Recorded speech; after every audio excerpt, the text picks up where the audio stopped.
ఐటీలో ఎంట్రీ కావాలా? Trainee software engineer గా అజా కోడింగ్ ట్యూటర్ లో 2 వీక్స్ ట్రయల్ పీరియడ్ లో వెంటనే చేరండి. హాయ్ హలో నమస్తే welcome back to Suman TV. ప్రస్తుతం మనతో పాటు ఉన్నారు Edunine career guidance director Venugopal గారు. సార్తో మాట్లాడదాం. నమస్తే సార్. నమస్తే మేడం. సార్, ఇప్పుడు అమెరికాలో ఉన్నటువంటి మన ఇండియన్ సాఫ్ట్వేర్స్ పరిస్థితి ఎలా ఉంది? మన ఐటీ జాబ్స్ అసలు ఉంటాయా పోతాయా అంటే మీ అనాలైసిస్లో ఏం చెప్తారు సార్? మేడం, ఇప్పుడైతే ట్రంప్ అయితే అడ్మినిస్ట్రేషన్ అయితే స్టార్ట్ అయిపోయింది. మనకి జనవరి నుంచి ఆయన ప్రెసిడెంట్గా ప్రమాణ స్వీకారం చేసిన తర్వాత అమెరికాలో పెనుమార్పులు వస్తాయని చెప్పాలి. ఎందుకంటే డొనాల్డ్ ట్రంప్ అనే వ్యక్తి బిజినెస్ ఫ్రెండ్లీగా ఉంటాడు అండ్ ఇమ్మిగ్రెంట్ యాంటీగా ఉంటాడు. ఈ రెండు విషయాలను గమనించినప్పుడు H1B మీద ఎవరైతే అక్కడ ఉన్నారో వీళ్ళకైతే తిప్పలు తప్పవు మేడం. ఎందుకు అంటే ఇంతకుముందు ప్రీవియస్ అడ్మినిస్ట్రేషన్లో కూడా వాళ్ళందరినీ 30 తిప్పలు పెట్టి 3 చెరువులు నీళ్ళు తప్పించాడు ఆయన.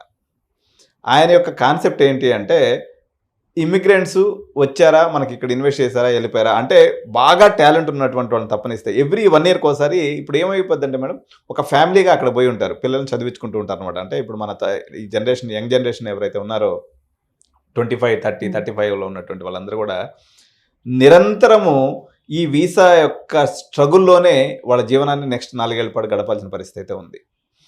ఇప్పుడు మాకు తెలిసినటువంటి ఎంతోమంది మిత్రులు లేకపోతే మాకు తెలిసినటువంటి ఫ్రెండ్స్ వాళ్ళ పిల్లలందరూ ఇక్కడ కూడా వాళ్ళు ఈఎంఐలు తీసుకొని ఇల్లు కొనుక్కొని ఉంటారు, అదేవిధంగా కారు కొనుక్కొని ఉంటారు, పిల్లల్ని చదివించుకుంటూ ఉంటారు. వాళ్ళంతా కూడా ఒక రకంగా చెప్పాలంటే డిస్టర్బ్ అయిపోయినటువంటి పరిస్థితి. ఎవరైతే అక్కడ గ్రీన్ కార్డ్ హోల్డర్స్ ఉన్నారో వాళ్ళ వరకు మేలే మేడం, వాళ్ళకి ఎటువంటి ఇబ్బంది లేదు. ఎవరైతే H1B మీద ఉన్నారో లేకపోతే డిపెండెంట్ వీసా మీద ఉన్నారో L1 మీద ఉన్నారో స్పౌస్ జాబ్ చేసుకునే దానికి అవకాశం ఇవ్వద్దని చెప్పేసి ఈయన ఒక పాలసీ పెట్టుకుంటాడు. అట్లా తీసుకున్నప్పుడు ఈయన అడ్మినిస్ట్రేషన్లో మాత్రం అక్కడ ఉన్నటువంటి వాళ్ళందరికీ కూడా ఇబ్బందికరమైనటువంటి సిచ్యువేషనే. కానీ ఇప్పుడు మీరు అన్నారు కదా అక్కడ సాఫ్ట్వేర్ ఉద్యోగాలు ఉంటాయా పోతాయా అనేది, ఇది ఒక్క ట్రంప్ మీద ఆధారపడి ఉండదు మేడం. ఎందుకంటే ఆర్టిఫిషియల్ ఇంటెలిజెన్స్ వల్ల లక్షలాది ఉద్యోగాలు ఒకవైపు పోతూ ఉన్నాయి.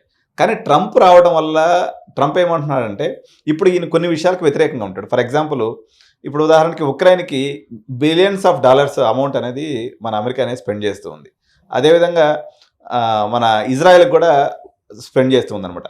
పర్యావరణ పరిరక్షణ కోసం కొన్ని వేల డాలర్స్ లక్షల డాలర్స్ వీళ్ళు స్పెండ్ చేస్తుంటారు అనమాట. ఇటువంటి ఫండ్ మొత్తాన్ని అమెరికా యొక్క మార్కెట్స్లోకి తీసుకొచ్చి అమెరికా వెల్ఫేర్ కోసం ఖర్చు పెట్టాలనేటువంటిది ట్రంప్ యొక్క ప్రధానమైనటువంటిది. దీనివల్ల ప్రాజెక్ట్స్ పెరిగి ఉద్యోగ అవకాశాలు పెరగతాయని చెప్పేసి ఒక సెక్షన్ ఆఫ్ పీపుల్ అయితే బలంగా చెప్తున్నారు. ఇప్పుడు సపోజ్ ఒక కంపెనీ ఉంది మేడం, వాళ్ళు H1B వీసాలో సపోజ్ ఒక 100 ఉన్నాయనుకుందాం ఫర్ ఎగ్జాంపుల్. ఈ 100 మెంబర్స్ ఉన్నటువంటి రిక్వైర్మెంట్ కాస్త తనకి 500 మెంబర్స్ రిక్వైర్మెంట్ ఉందనుకోండి, ఆబ్వియస్గా H1Bలు ఎక్కువ ఇష్యూ చేస్తారు. ఎందుకంటే వాళ్ళకి ఎప్పుడైతే ప్రాజెక్ట్స్ ఉంటాయో వీళ్ళకి H1B వీసాలు కూడా ఆటోమేటిక్గా ఇంప్రూవ్ అయ్యేది ఉంటుంది. కాకపోతే ఒకటే ఉంటుంది టెక్నికల్ ఛాలెంజ్ ఏంటంటే వాళ్ళు చిన్న విషయాన్నైనా పెద్ద రిజెక్షన్స్ ఎక్కువ పడతాయి. H1B లాటరీ వేసినప్పుడు రిజెక్షన్స్ ఎక్కువ వస్తాయి అనమాట. 21%, 22% రిజెక్షన్స్ పడినప్పుడల్లా ఏంటంటే మళ్ళీ వాళ్ళు లాటరీ కోసం ప్రయత్నం చేయాల్సి ఉంటుంది. కొత్త టెక్నికల్ ప్రాసెస్ ఉంటుంది తప్ప ఓవరాల్గా అమెరికన్ ఎకానమీ మనకి పరుగులు తీసేటువంటి అవకాశం ఉంది. ఎందుకంటే అమెరికాలో ఎప్పుడైతే పెట్టుబడి పెడితే ప్రాజెక్ట్స్ మీద ఎక్కువ వస్తాయి. ఎందుకంటే వాళ్ళు ఇంట్రెస్ట్ రేట్స్ తగ్గించినప్పుడు సహజంగా వాళ్ళు ఎక్కువ మనీని లెండ్ చేసుకొని ఎక్కువ మనీని తీసుకొని బ్యాంక్స్ దగ్గర నుంచి కొత్త ప్రాజెక్ట్స్ అనేవి స్టార్ట్ చేస్తారు.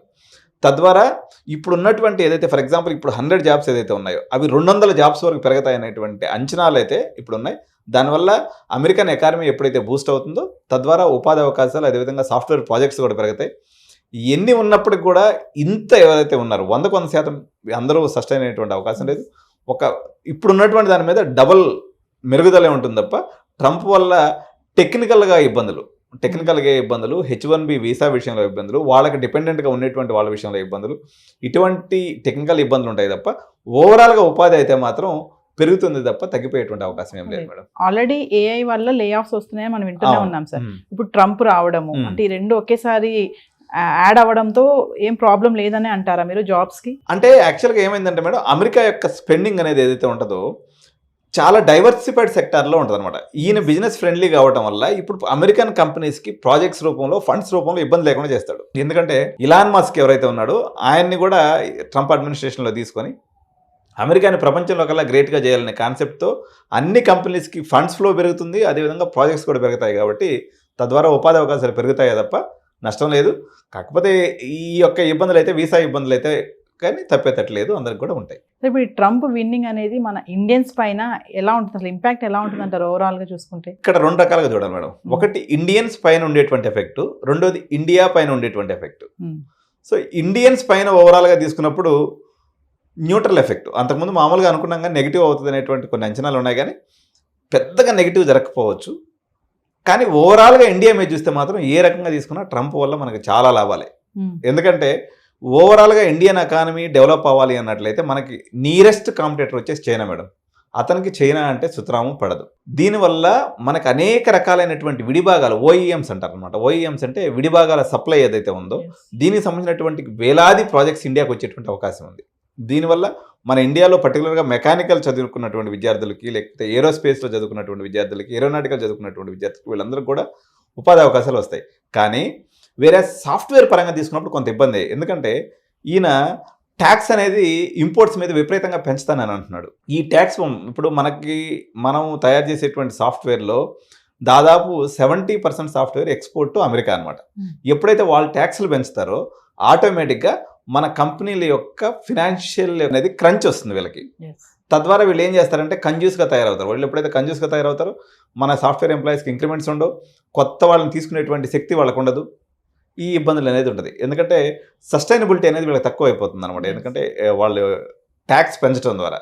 సో ఈ ఇబ్బంది అయితే మనకు ఉంటుంది. అయినప్పటికీ ఆయన ఏమంటున్నాడంటే 60% ట్యాక్స్ని చైనా నుంచి వచ్చే ప్రొడక్ట్స్ మీద వేస్తాను, అదేవిధంగా వేరే ఇండియా నుంచి వచ్చే వాళ్ళకి మాత్రం 20 నుంచి 25% ట్యాక్స్ వేస్తానని ప్రజెంట్ తను ఎలక్షన్ టైంలో చెప్పినటువంటి మాట. అదే నిజమైనట్లయితే కంపారిటివ్లీ మనం లాభపడతాము కంపేర్డ్ టు చైనా. కానీ సాఫ్ట్వేర్ పాయింట్ ఆఫ్ వ్యూలో మాత్రం ఫైనాన్షియల్ క్రంచ్ అనేది కొంత సాఫ్ట్వేర్కి వచ్చేసింది. ఆల్రెడీ ఏఐ ఉపద్రవం ఉంది. 4 సంవత్సరాల నుంచి అసలు ప్లేస్మెంట్స్ అన్న మాటే లేవు. దానికి తోడు ఇదిగానే యాడ్ అయింది అన్నట్లయితే కంపెనీస్ యొక్క ఆర్థిక సౌలభ్యం తగ్గిపోయి మన ఇక్కడ లోకల్గా ఉన్నటువంటి సాఫ్ట్వేర్ ఎవరైతే చదువుతున్నారో విద్యార్థులకు మాత్రం డెఫినెట్గా వీళ్ళకైతే కొంత ఇబ్బంది జరిగేటువంటి అవకాశం అయితే ఉంది మేడం. అంటే సార్ ఇప్పుడు వలసగా వెళ్తారు కదా, ఇమిగ్రెంట్స్ ఉంటారు, ఇల్లీగల్గా వెళ్తారు కదా, వాళ్ళపైన బాగానే ఇప్పుడు స్ట్రిక్ట్గా ఉంటుందంటారా? 100% స్ట్రిక్ట్గా ఉంటుంది మేడం. ఆయన ఇల్లీగల్ ఇమిగ్రేషన్ విషయంలో చాలా, అంటే ట్రంప్ యొక్క సహజ స్వభావం ఏంటంటే నోటికి ఎంత మాట వస్తే అంత మాట అంటారు అనమాట. ఆయన ఈ మధ్య ఒక మీటింగ్లో చెప్తూ వాళ్ళు పిల్లులు తింటారు, కుక్కలు తింటారు, వాళ్ళు అసలు మనుషులు కాదన్నట్టుగా మాట్లాడతారు. అంటే ఇల్లీగల్ ఇమిగ్రెంట్స్ అనే మాటే తనకు ఒక నచ్చనటువంటి మాట. మెక్సికో గోడ కడతానంటాడు ఎంతసేపుకి, ఆ నుంచి ఎవరిని రాని అంటాడు. అందువల్ల ఇక్కడ 2 రకాల ఇబ్బందులు ఉన్నాయి. ఒక 9 లక్షల మంది ఎవరైతే, ఒక 9 నుంచి ఒక 10 లక్షల మంది ఇక్కడికి వెళ్ళినటువంటి వాళ్ళ పేరెంట్స్ అక్కడే ఉన్నారు, కానీ పిల్లలు అక్కడ పుట్టలేదు. వాళ్ళు అక్కడే పుట్టి పెరిగి పెద్దవాళ్ళు అయిపోయారు. ఇప్పుడు వాళ్ళకి పౌరసత్వం ఎవరంటున్నాడు ఆయన. ఫస్ట్ అదే ఇప్పుడు పాపం వాళ్ళు ఒక 10 లక్షల మంది, వాళ్ళు పాపం 10th క్లాస్ ఎక్కడ చదివిండ్రు, ఇంటర్ ఎక్కడ చదివిండ్రు, డిగ్రీ ఎక్కడ చదివిండ్రు, పాపం అక్కడే ఉన్నారు. వాళ్ళకి అసలు మామూలుగా ఇండియన్ ఫ్రెండ్స్ కూడా ఎవరు లేరు.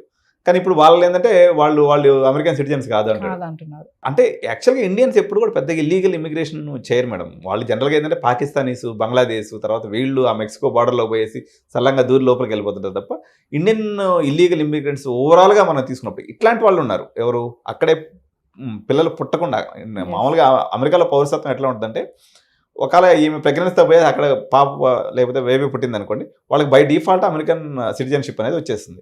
అట్లా కాకుండా పిల్లలు పుట్టిన తర్వాత అక్కడికి వెళ్ళింది అనుకోండి, పాపం అక్కడే పెరిగి చదువుకుంటారు, కానీ వాళ్ళకి ఇప్పుడు గ్రీన్ కార్డ్ రావడానికి 100 ఏళ్ళ క్యూ ఉంది. వాళ్ళకి ఇప్పుడు గ్రీన్ కార్డ్ వచ్చే అవకాశం లేదు.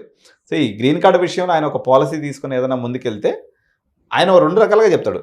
నేను ఇక్కడ నుంచి డిగ్రీ చదవడానికి వచ్చిన వాళ్ళందరికీ గ్రీన్ కార్డు ఇచ్చేస్తానంటాడు, ఇమిగ్రేషన్ మొత్తాన్ని తాడదీస్తానంటాడు. మరి ఆయన గ్రీన్ కార్డు విషయంలో అయితే నాకు తెలిసి బెండగాడు. ఎందుకంటే ఇప్పుడైతే అక్కడ ఉన్నటువంటి ఈ 9 లక్షల మందికి ఇల్లీగల్ ఇమిగ్రెంట్స్గా ఉన్నటువంటి వాళ్ళందరినీ కూడా హోమ్ల్యాండ్ సెక్యూరిటీ అంటారు. వాళ్ళకి మనకి ఎక్కడైతే అక్కడ ఇమిగ్రేషన్ అధికారాన్ని చూసేటువంటి ఒక డివిజన్ అనమాట అది అమెరికా ప్రభుత్వంలో. వాళ్ళనైతే మాత్రం అందరినీ తాడదీసి అందరిని ఇంటికి పంపిస్తారు. తర్వాత రెండో ఇబ్బంది, మనకు ప్రధానమైనటువంటి ఇబ్బంది, ఎవరైతే పార్ట్ టైంలు చేసుకుంటారో, ఇల్లీగల్గా పార్ట్ టైం చేస్తూ ఉంటారు మన వాళ్ళందరూ, వీళ్ళందరికీ కూడా ఒక రకంగా ఇబ్బందే. వాళ్ళందరినీ కూడా కంట్రోల్ చేసేటువంటి పరిస్థితి ఉంది. Thank you. నమస్తే.